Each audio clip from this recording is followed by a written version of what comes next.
Welcome, everybody, into the latest edition of the USFL Podcast interview series, bringing you the latest conversations from players, coaches, and personalities from around the United States Football League. Today, I have a guest that to me is not only special to the world of the USFL, but also, as you may know, I'm an arena football fan. I love arena football. I love the 50-yard fight, the fight inside the walls there in the basketball arenas. It's a sport that's underrated. And I get to bring in someone that, I think kind of is carrying a bit of the torch for the sport in the USFL, and also is going to be making his own path, of course, in the United States Football League. And I think a considered friend of shows I've done in the past too. It is DJ Myers, receiver for the Memphis Showboats, joining me on this interview. DJ, again, I've said this multiple times outside of interviewing now, pre-show wise too. Can't say enough. Congrats to you, man. This is big accomplishment to make a 50-man roster at this next level for you. And really a lot of us in the arena scene, we're thrilled for you, even beyond just, seeing a favorite player of ours make it. You're carrying a bit of an arena, I think, torch for a few of us out there that appreciate the sport that we think's undervalued. Absolutely. And first off, thanks for having me on the show, man. I mean, it's always great to touch base with you. And I'm just looking forward to the talk. So fire those questions and let's get started. Yeah, let's get this thing started. So I honestly got to ask, you're on the Showboats, kind of got signed up by the Bandits to kick things off. Where'd your signing process kick in? Let's go back. Beginning of August, you finished the championship game with the Carolina Cobras. We'll touch on the arena side of things and especially your Ironman section, but I really want to get in details. How'd you get contacted? How'd you get in touch with the folks over there with the Bandits and with Coach Todd Haley and company? Well, how it works in the USFL is that you actually get signed into the league. And then once you get signed into the league, teams can claim you. So Sure. Where the process started for me is that the director of player personnel for the league, John Peterson, he kind of reached out to me a few times during the arena season. And I was very hush-hush about it because, one, I didn't want to jinx anything. And two, I'm very, let's cross that bridge when we get there, because there's been a lot of talk in my careers about me getting pulled up and this and that. And, things don't really go through. So I didn't want to jump the gun. So he reached out to me probably halfway in the season of the Carolina season, and he kind of just touched base with me and got basic information on me and was just like, hey, we're intrigued, we've been watching you. And it kind of started there. And then it just started with a few text messages before games, like, hey, good luck, and we're watching you. And it was all just very little conversation. It was nothing that was like, hey, we're signing you into the league or anything yet. But to go back, in the inaugural USFL season, I was signed into the league, and I was in the draft, but I didn't get drafted. So it wasn't like I was exactly like, I'm still virtually unknown, but I was known because I did get in based off what I did in Orlando in 2021. And that's kind of where the process started with John Peterson. So he kind of just kept base with me, but it was nothing like, hey, we're signing you or anything along those lines quite yet. So he reached out to me the final time before the signing happened, right before the championship game. And that was a more serious, like, hey, we're watching. And I was like, all right, well, great, let's go. And then, we went to the championship game, and unfortunately, it did not go our way, which was a heartbreaker. And in arena football, when you play a team 3 times, 4 times, and when you have to play the Albany Empire 3 times, 4 times, and 3 of those times are in New York, it's not easy. Okay. So we beat them 3 times during the season, twice in New York, once in Carolina. And, by the time we got to that week 18, 16, 17, 8, whatever week it was the longest season of my life. By the time we got to that championship game, they had our number, man. It was like brothers just clashing, because it's like we knew everything about each other. And, they got the better hand of us. They played the better team game that game. And, congrats to them. They're a fantastic organization. Nothing but respect to all my boys and my brothers that play up there. And so back to the John Peterson situation, he reached out to me before that championship game. We're watching. And I said, great. So, we ended up losing that game. And I was like, oh, man, I'm not going to hear back from this guy now. We lost in the championship. And but he ended up calling me somewhere, less than a week later after that. And he was asking me some questions, and he was just like, hey, have you heard from the XFL? And I was like, well, I did the XFL showcase back in like early June. I performed well. I did that in the middle of my Carolina season. I literally practiced with the Cobras on Thursday night, drove 5 hours through the night to my hometown in Northern Virginia. Oh, dang. The next morning, got 4 hours of sleep. The next morning, I drove to College Park and did the showcase, and then got back in the car and drove back to Greensboro because I had a game that Saturday night versus Albany. Whoa. a lot of sacrifice and a lot of want to that went into that. So leading back to the John Peterson situation, he called me and he was just like, "Have you heard from the XFL?" And I told him I haven't heard anything back. I said, "I'm not getting any attention. I thought I performed well," and he was like, "Well, good." Because, he's like, "We want you here." And then I was like, "Okay, well, all that sounds great. Where do I sign? What's the next process?" And then that's when he explained to me, he's like, "Listen," he's like, you'll get signed into the league. And then he said, "I need you to give me a few weeks to see what teams would potentially be interested in you." Sure. And then I was like, "Okay, that's fine." So right after, like a week after the championship game, I signed into the USFL, but I wasn't yet claimed. And so he called me and he was like, "Hey, I'll be in touch in 2-3 weeks to let you know, whatever." He literally called me like 2 or 3 hours later that same day after telling me that he was going to be in touch with me in weeks. And he was like, "Hey," he was like, "What team did your brother play for again?" Because go back, my brother was in the USFL last year. Right now he's not, even though he deserves to be, and he will be back. But at the time he was with Tampa. That's quarterback Guy like, Myers, correct? Yeah, quarterback Guy Myers. He was in this league last year. He played with New Jersey Generals for the majority of the season, and then he finished the year with Tampa Bay Bandits here with Todd Haley in them. So, and leading up to this year, he ended up being released right before camp due to some numbers, and so we had some different guys come in, things like that. And now he's just waiting for his opportunity to get back, and he's more than ready. It's just a timing thing at this point for him. But back to the point. So he's like, "What team did your brother play for again?" And I said, "Tampa Bay." And he's like, "That's right." He said, "I just got off the phone with Coach Haley. He wants to sign you." And I was like, "Fantastic." Nice. I was like, "Absolutely fantastic." My brother was still under contract at that time. So it was huge because it was like, "Oh, I'm gonna have a chance to go to camp and have this opportunity with my brother." And we felt that way the whole offseason because we were both signed at the same time. And then it was just right at that last second that they released him. And I ended up having to come out here by myself. But that's kind of how it went down. So it really all started back in 2021 after Orlando, but it wasn't John Peterson who reached out to me that year. It was actually one of the scouts for the Michigan Panthers. His name is Steve Kazar. Yeah. And when I was coming out of Midwestern, when I was graduating college, he was a scout for the Los Angeles Rams, and he was the one that was scouting me to hopefully go to the Rams.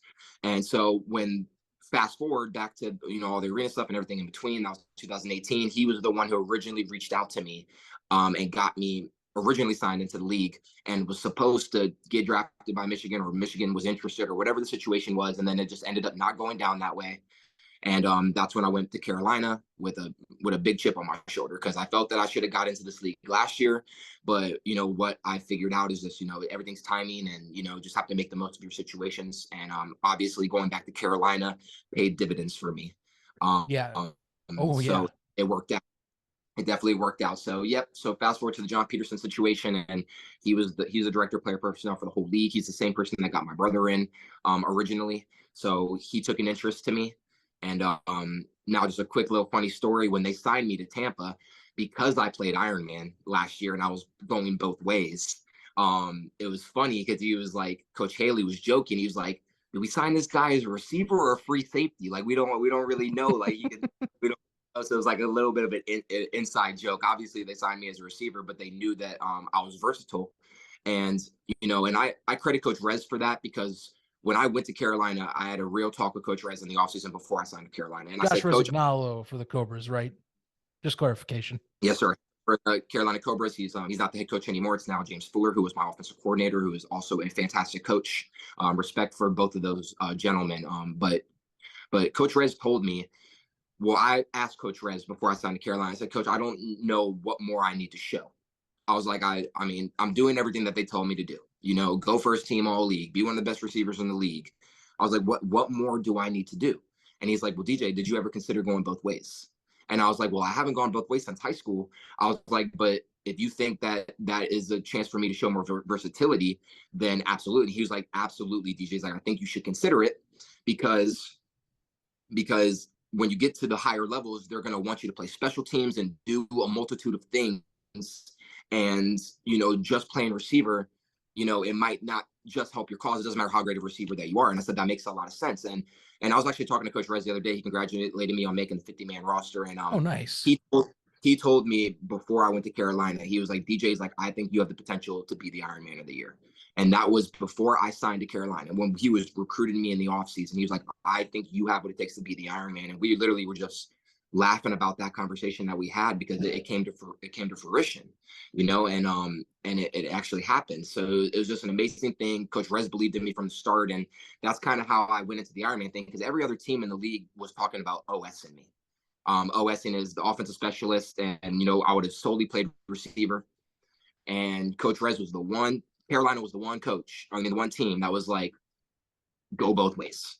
And I was like, it made sense. And I was like, okay, well, that's what I'm going to do. And I feel showing that versatility really paid off for me when it came time for Haley to sign me, because it showed him that I could do a multitude of things. I'm not just a receiver. I was out there playing jack. I was catching picks. I was making tackles. I was forcing fumbles. I was running down on kickoff. I was blocking on kick return. I did everything for the Cobras. I hardly came off the field. I did a lot of things. Over. And that was all, credit to Coach Rez and Coach Fuller and the rest of the support staff at Carolina for believing in me and putting me in that position to do a multitude of things that showed more versatility. So it was just funny, that inside joke with Haley when I signed here about, well, where do we play this kid? And that was the action that I wanted when it came time for me to sign to this league. Because I at this point in my career, I consider myself an athlete. Yes, receiver is what I do, but people are like, you're such a great receiver. I'm like, no, I'm an athlete, man. Like, I'm an athlete. Like, if they want me to play safety, I'll play safety. They want me to run down on kickoff, I'll run down kickoff. They want me to hold the kicks, I'll hold the kicks. Like, that is just the type of guy that I am. And I feel it's that personality that has served me into getting to this level. So you just want to play football. That's how I've ever gotten to know you, even when we've talked outside of this show, on me and my friend Jim Renier's arena show that we've done on that league that you're talking about, the National Arena League, is just, you're just very hungry to play. And I've always appreciated that about you when we've had chats and conversations. I mean, you had a lot to digest about Ironman alone, of course, with just what you were mentioning there. Some things to note from this. First off, last year, DJ did not have a bye week until the championship week to even rest. The Carolina Cobras played pretty much 15 straight weeks and then got a bye week for the championship game in late July, and then finally got to play. So think about this, people. He's playing 2-3 positions a game every week for 14 straight weeks regular season, plus a postseason game against a Columbus Lions team that at the time kind of beats up on opponents. It's a very defensive squad last year. They hit hard. Jason Gibson's one of the best coaches in this league. I could go on all day about the NAL, but they brought back Ironman for the first time in its iteration since the late 2010s or early 2010s, late 2000s that they brought this back. And you win that first Ironman of the Year award of any arena league since then. And you are playing that both ways. You're getting looks at for multiple positions in that light. How much, I guess, were you getting asked? How much have you been asked about this during training camp? Just like playing a two-way player again in this regard? Because I know, it's not even as common in the 50-yard game anymore.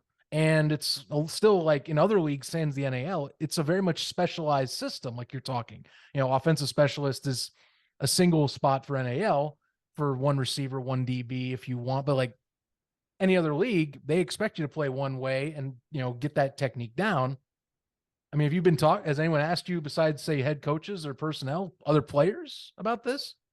Oh yeah, absolutely. I mean, everybody's really intrigued because not everybody, people don't know arena football, honestly. And you bring up arena football and everybody's like, oh yeah, Kurt Warner, and it's like, right. that's how they know.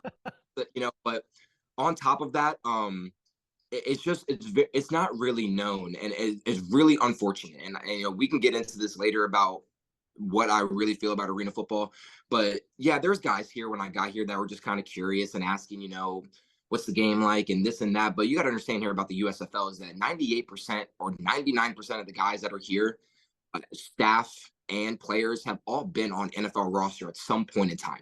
Mm-hmm. So they don't really understand arena football, and they kind of view it as like a farm league. You know, they don't really, I'm not speaking for people, but for me, it just seems like there's just not a lot of respect for it. And nobody disrespected me in any sense. We're like, oh, like what DJ accomplished was nothing, but it also wasn't a huge topic. You know, it's like they don't really, and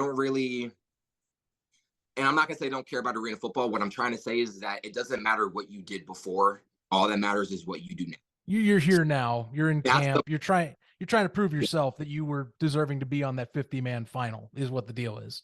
Right. So like it's a cool thing for people to talk about that don't know the game, and they're like, yeah, like tell me a little bit about it. And there's been teammates of mine that have asked like, what was it like, you know, like all these stuff, and I show them some tape, and they all ask about the Ironman and things like that. But at the end of the day, these are all guys that have been on NFL rosters that have played at the highest levels, and they're not really interested in arena football. And that's why I want to be an advocate for it, because I'm like, you don't understand, like I'm not the only one. I'm not the only great, or I'm not going to, I'm sorry to toot my own boat or nothing. I'm not the only good athlete that came out of those leagues. There's so many more guys down there that deserve this opportunity as well. But it's an overshadowed game and leagues, and absolutely, there's not really a lot of respect in it. And when I say respect, it's not disrespect. It's just people just don't know.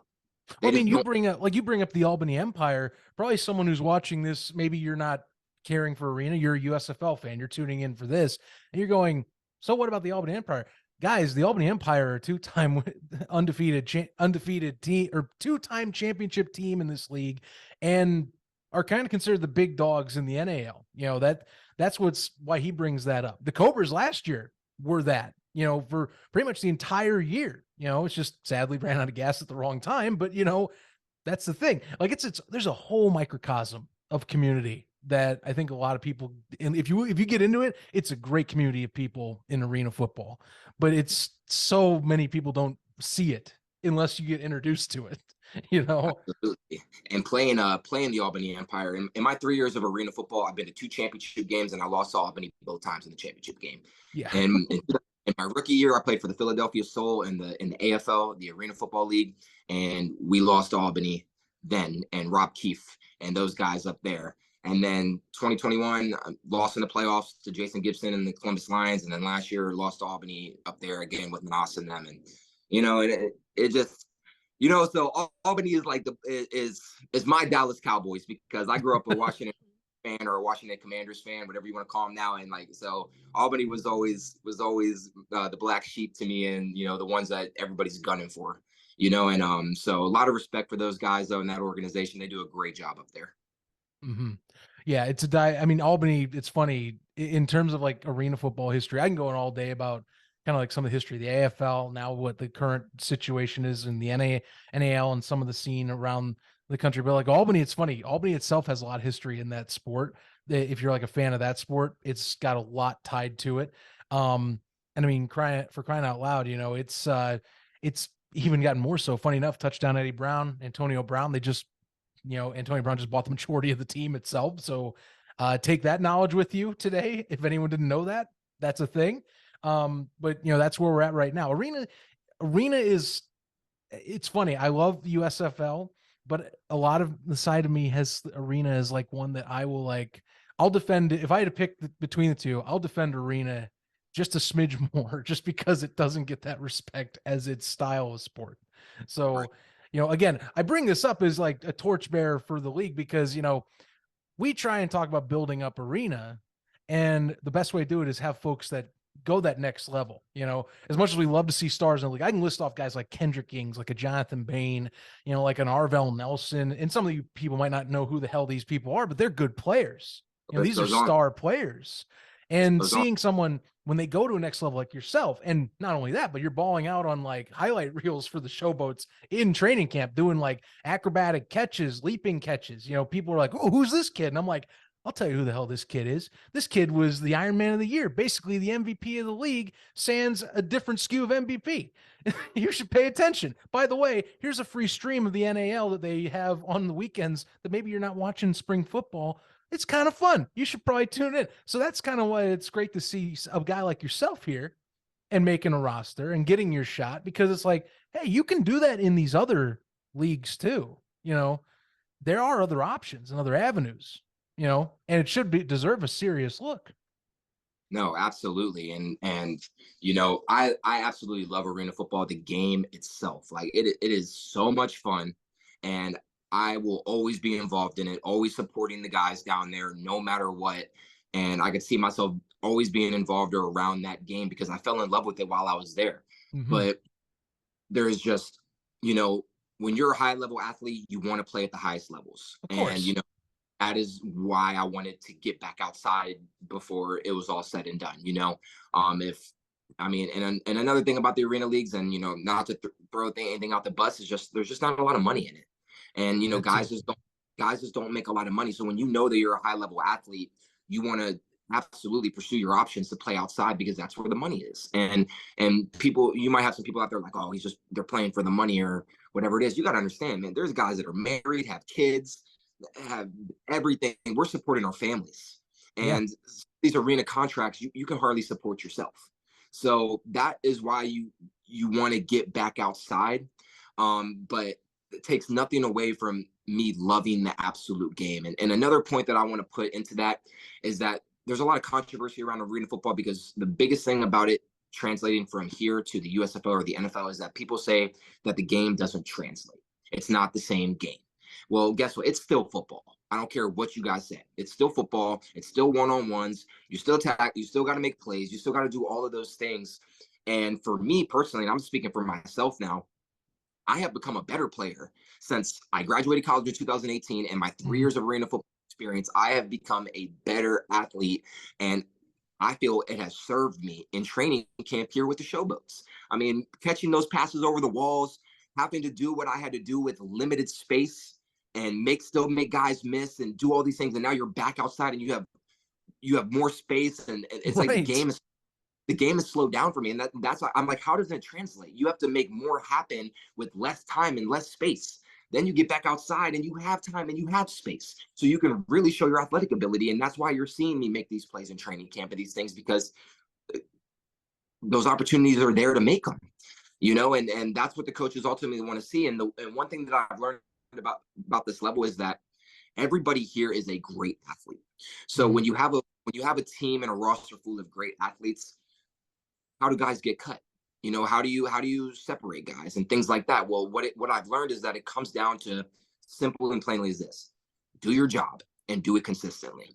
You have to be the same guy day in and day in and day out. You don't be making, immaculate plays and doing all these things, and all that's great, but they already know that you can do that. Otherwise you wouldn't be here. That's why you got signed here in the first place, because they know you're an athlete or you're already in the NFL or whatever it is. But can you be consistent? Can you be disciplined? And can you do your job day in, day out, being the same person? That's what they're looking for. And I've always carried myself like that. And I'm going to go back to something that my college receiver coach told me before I was coming out of college, my senior. He said, DJ, what do you ultimately want? And I was like, I want to be in the NFL. I want a chance at the NFL. I want that opportunity. And he's like, well, DJ, he's like, if you want to be in the NFL, he's like, you need to act like you're already there. And I took that to heart and I carried that with me. And what he meant by that was in the way that you train, in the way that you preparate, in the way that you compete, the way that you lead, the way that you inspire. Everything has to symbolize that you're that person. Like, you can't just get to the NFL and be like, oh, I'm an NFL guy now. No, you get there because you were already carrying yourself that way. So last year in Carolina, I really honed in on that to everything that I did, the way that I led the team, the way that I went both ways, the way that I carried myself, the way that I interviewed, everything that I did, I carried myself that I was already USFL, I was already NFL. And that was the only way I was going to be able to get here. And, and sometimes there's guys in those leagues that are great athletes, but they don't always have that mindset. And it starts with the mindset. A lot of guys get frustrated because of the dollar sign amount that they're making, or, whatever. You know, there's so Sure. much midstream adjust in arena football where things go wrong, or, you know, the bus is late, or the catering team didn't show up, or, you know what I'm saying? Like, whatever the situation is, because it just happens like that sometimes. You know, guys tend to shut down and just take it for what it is instead of rising above it. And I tried to lead Carolina like that last year as a leader. I tried to all those boys, and I feel I have a lot of respect from a lot of athletes still in the league because they know that that's how I am, and Yeah. I still support all those guys. I watched all the games this past weekend. I had my phone. I was going to ask. Yeah, I'm glad you I said that. I had my laptop on with 2 games, and I had my phone on with the other game. I was watching all of them because I have boys on all of those teams. And arena football is such a tight community that, you know, we're all brothers on all of these teams, and I support all of those guys, man. And I'm going to continue to advocate for them and for their opportunities, and especially the guys that I'm closest with.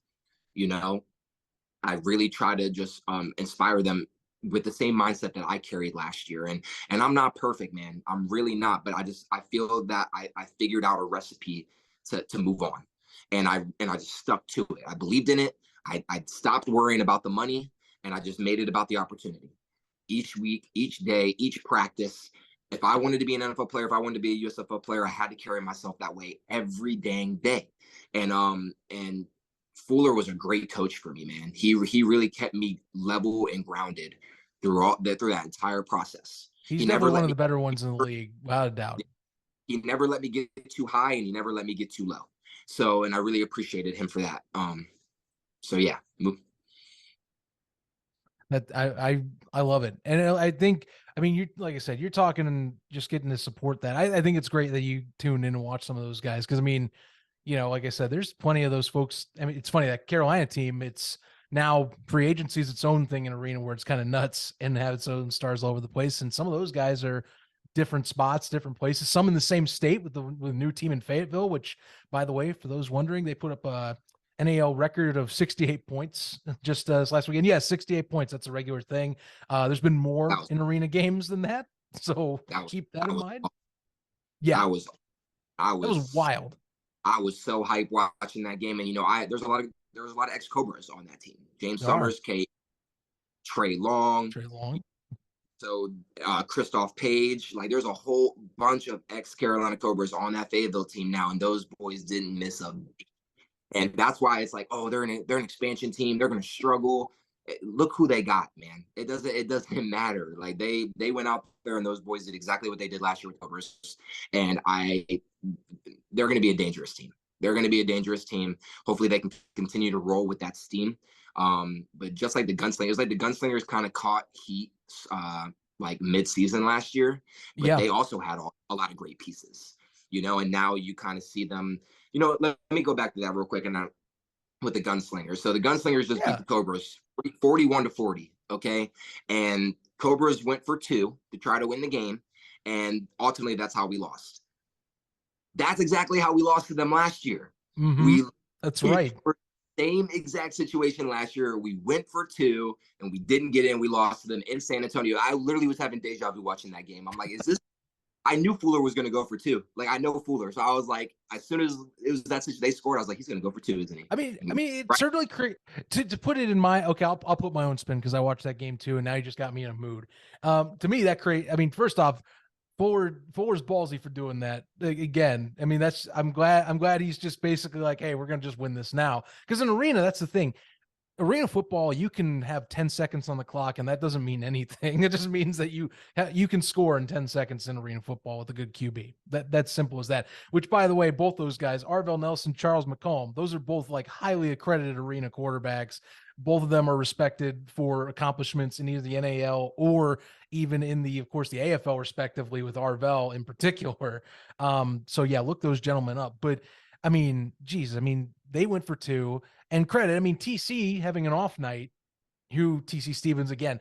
We're talking about stars in this game. Some of you probably are like, who the hell are these guys? Trust me, go check this out. Look up National Arena League on YouTube. Trust me, they're coming up this weekend as well. I know there's USFL games, but if you have a little time, check the replays out. Check last week's games out. They're free. All this is free content, and it's free good football too. But like, the end of the game to that, I was the same way where I'm like, oh man, of course it comes down to doing a 2-pointer. And of course, Arthur Hobbs is the guy that has to knock it away. You know, someone that moved to San Antonio to get a better opportunity from last year. And he's already capitalized, gets a pick, getting plenty of pass breakups. Dude also deserves some recognition elsewhere. I mean, I can keep going on. That was a great contest though, without a doubt. And that was our game of the week in my other show. So I definitely was going to be watching it. I knew Fuller was going to do it, man. I know my coach. I know my offensive coordinator. I knew he was going to do it. It drove me crazy. But, you know, in those type of situations, it's like, if you make it, he's a genius. If exactly. You don't make it, it's like, oh, why did you do that? You know, and it's just, that's just football, man. It is what it is. Arena football, you're going to see a lot of those go for the win situations, man. I mean, we got a long season, you know, go for it. We're on the road. We got nothing to lose right now. We've played a hell of a game. Let's win it. And that is exactly who Fuller is. Okay. So, you know, it just kind of drove me crazy because right before they went, like after he scored touch, I already knew it was coming. I already knew CCC, man, kick the ball.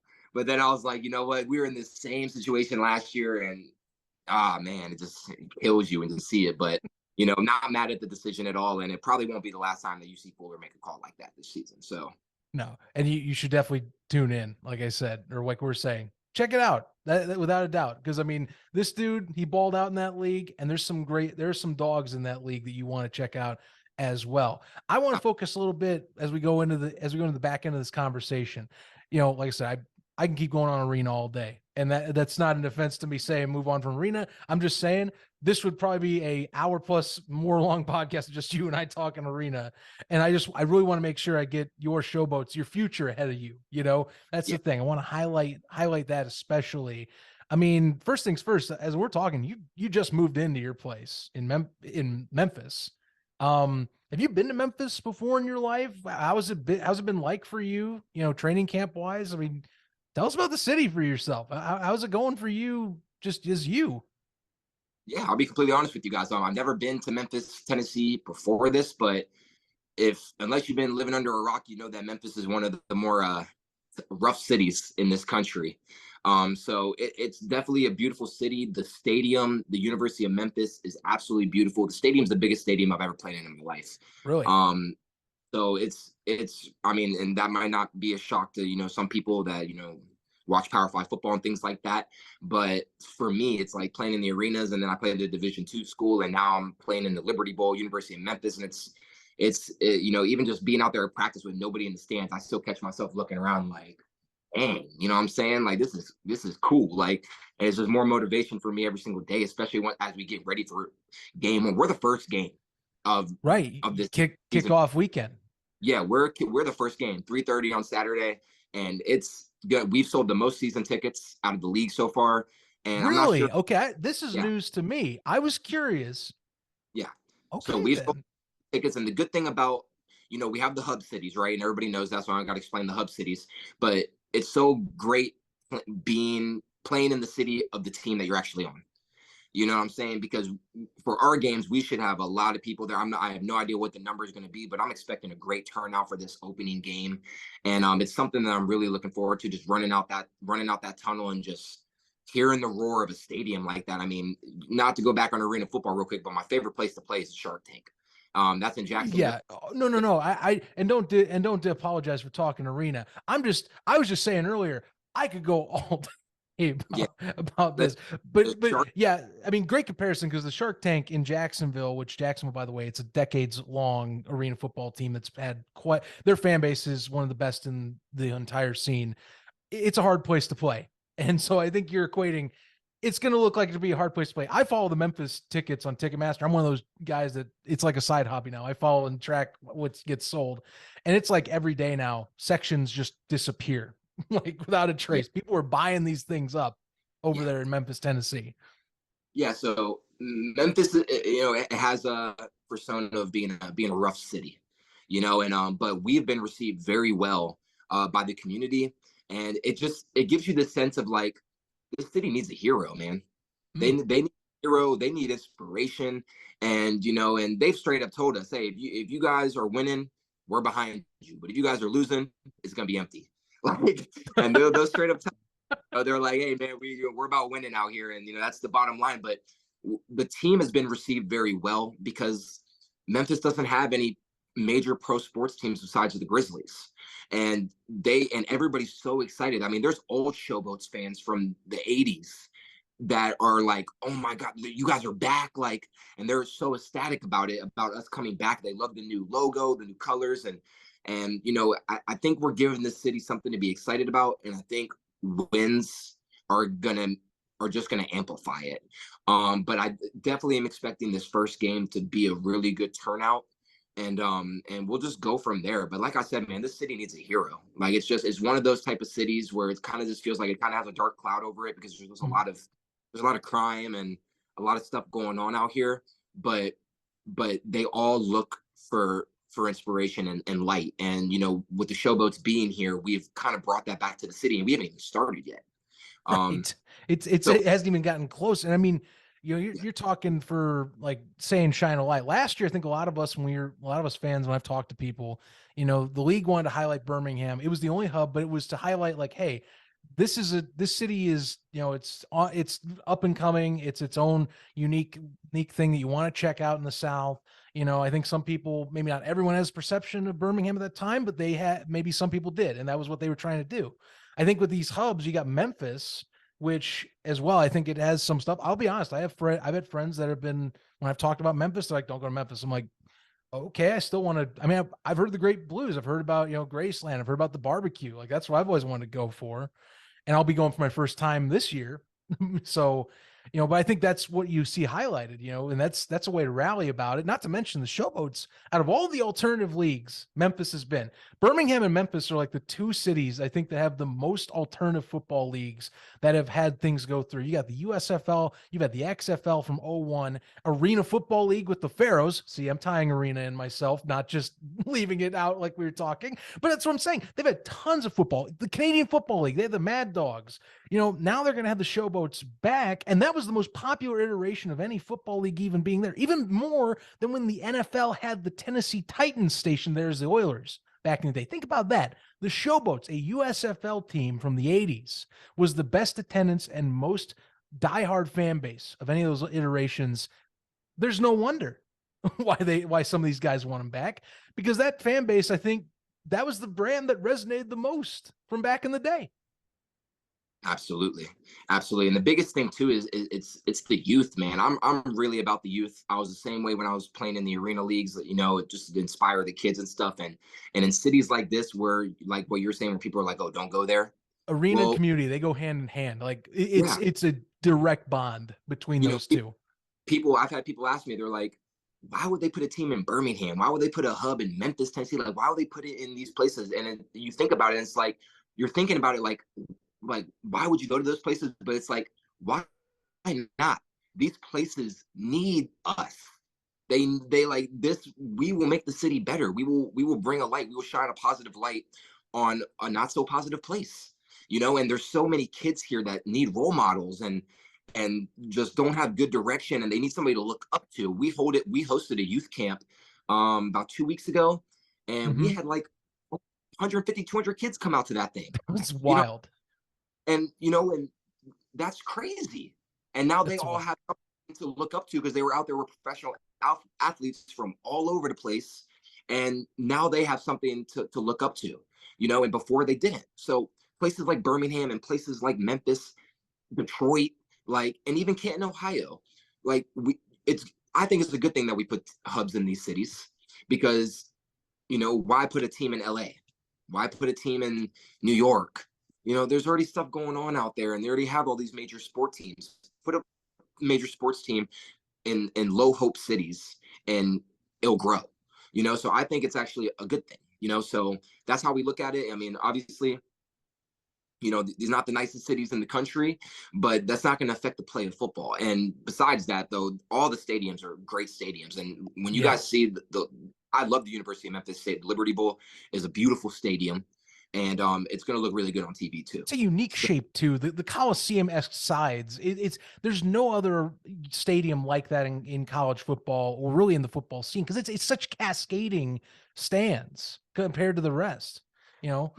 I'm so excited, man. I get to play here. Obviously, I've been playing here every day. I get to go play at the Hall of Fame in Canton. I went to the Hall of Fame when I was in like 7th grade with my mom when Darryl Green and all these other Redskins were getting inducted back in 2008. Oh yeah, And wow.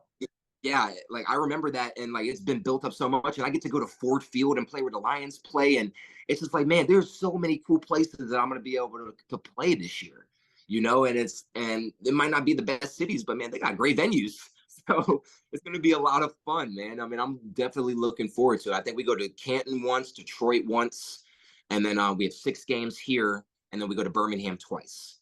Mhm. So it's gonna be a lot of fun, man. I'm really looking forward to it. So I just got to continue to seize my opportunities out here and find ways onto the field and yeah, just make the most of it. Make the most of it.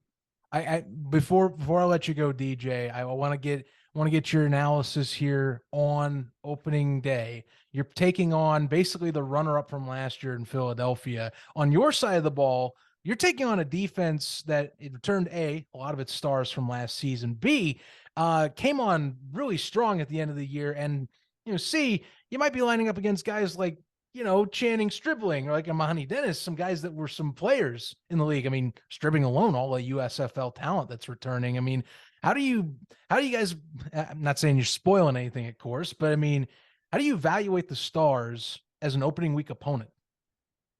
Yeah, so just going back like on the competition part, man, all these guys are NFL caliber guys. So this is the highest level of competition that I've played. So I'm very sink or swim, do or die type of mentality. So when I got here, it forced me to elevate very quickly Mm-hmm. because these DBs are good, man. These DBs are good, and they'll humble you really quickly if you don't know how to beat them or if you don't know how to attack them.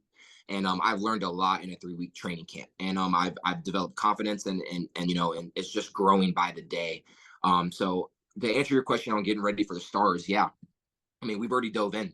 I mean, obviously it's week 1, and they're going to have different players, but I mean, we're already dived in watching film from last year, and it's a week 1, just like in any other league, man. It's like you don't really know till you get out there, but it's just an attack mindset. Our special teams coach here, Coach Gans, he Mm-hmm. doesn't call our opponents by their names. He calls them the targets. He's like, so like, oh, he's like, so we're playing the targets from wherever they're at, up in Canton or up in Michigan, wherever they're at. And so he's like, we got the targets down, and he's so funny about it, man. So that's just a good way to look at it, though. Is like, yeah, we respect these guys, absolutely. We all know what they did last year. They're all the teams in this league. I don't think you can sleep on anybody. Everybody deserves their respect, but when you're going into battle, you have to kind of look at them like they're the targets. Like we got to go 1-0 this week. They're in our way. It's a big statement game for us. We're the expansion team. Nobody's respecting us. We're projected to come in last, even though we scrimmaged New Orleans and Houston and performed really well in both of those scrimmages. So it's like, we're gonna find out, So Real to get quick. ready, we have to. It's the same coaches up there from last year, so they're going to run the same schemes, and it should look the same. So the film isn't much different. But going into any week 1 game, it's kind of really hard to tell because you don't know what's really going on yet. So it's just an attack mindset this week, and for us to play together and to play fast. And that's how it is in these leagues, because when everybody's good, it's just what team can figure it out the fastest. Some teams are Right, going to right. figure it out. Some teams are going to figure it out week 1. Other teams are going to figure it out week 5, week 6. And our coach told us, he said, let's not be the team that figures it out in week 6. He's like, let's figure it out now. Let's go in there, play together, play discipline. He said he wants us to be the most disciplined team in the league, and that will lead to our success. So I have no worries. I have no doubt, but hopefully that we'll be able to come together in the fog of war, because everything is going to look great in the game plan and everything's going to look great in practice this week, but then we're going to get out there and the cameras are going to be on us and the stadium's going to be filled and things are going to go wrong, and that's when teams find themselves. It's not when everything's going right, it's when everything goes wrong and how we react to In that. the thick of it. Our coach says in the fog of war. So In in the the fog fog. of war, who are we in the fog of war? And it's inevitable. We're gonna make mistakes, and we're gonna find ourselves in the fog this weekend. So how we respond to it is gonna really tell us who we're gonna be the rest of the way on this journey. That's pretty much where we're at right now going into week 1, right?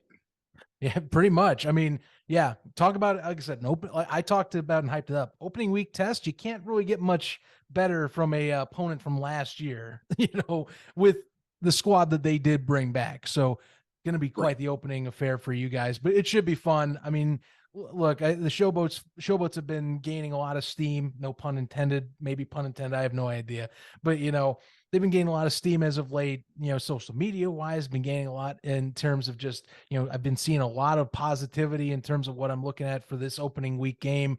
And I think you guys are going to put out a show. I can't wait to see you all play on the field. I can't wait to see your number out on the field when you get that chance. So I'll be looking out for that number 19 you're wearing on the back of your jersey, and I will definitely tweet something out myself. DJ, thank you a ton. Really appreciate you being on the show. Shout out to Mrs. Myers, Tina. I want to just put that out there because she is also, the support she gives to myself on these shows, and especially to you and your brother. I mean, that is its own special thing to me. I love that. I love that kind of drive she has, just cheering you guys on. So shout out to her as well. But I'm wishing you the best, man. And of course, Guy, you two, you're going to have great journeys, and you're going to have a great journey starting this coming Saturday with Memphis, with the Showboats. Wishing you all the best. Much appreciated. And if I could add one more thing, I just have to advocate arena football one more time for you guys that are listening in. Please support those arena leagues, support the NAL, support the IFL. And there's so much talent down there. And I could literally name off a list of players that none of you guys would know about. But if you just go turn on the tape on YouTube and the games, you guys are going to fall in love with that game. There's so many guys down there that deserve this opportunity just like me. And I'm going to continue to be an advocate for those guys. I'm a forever fan of the game. And I'm so grateful for the position that I'm in now. And I'm going to keep seizing this moment. But I'll never forget where I came from and everything that I owe to the Arena Football Leagues for giving me this opportunity to be here playing on the highest level now. So support those guys. Go to YouTube, watch the NAL, and you'll become a fan. Trust him. He's an Ironman of the Year after all. You might as well take that word for it. And seriously, free football, guys, and good football too, both on YouTube. You're not going to regret it. And got USFL to check out this weekend on Fox with him as a Showboat. Again, that is so cool to me. DJ, wish you the best. Thank you for joining the show. I've been waiting for this interview, and I'm glad that we got to confirm that you are on the roster to do this too. So congrats again. 1,000 times over. Can't say it enough for you, buddy. Zach, my man, it's always a pleasure, man. Love talking with you. Look forward to talking to you more throughout the season.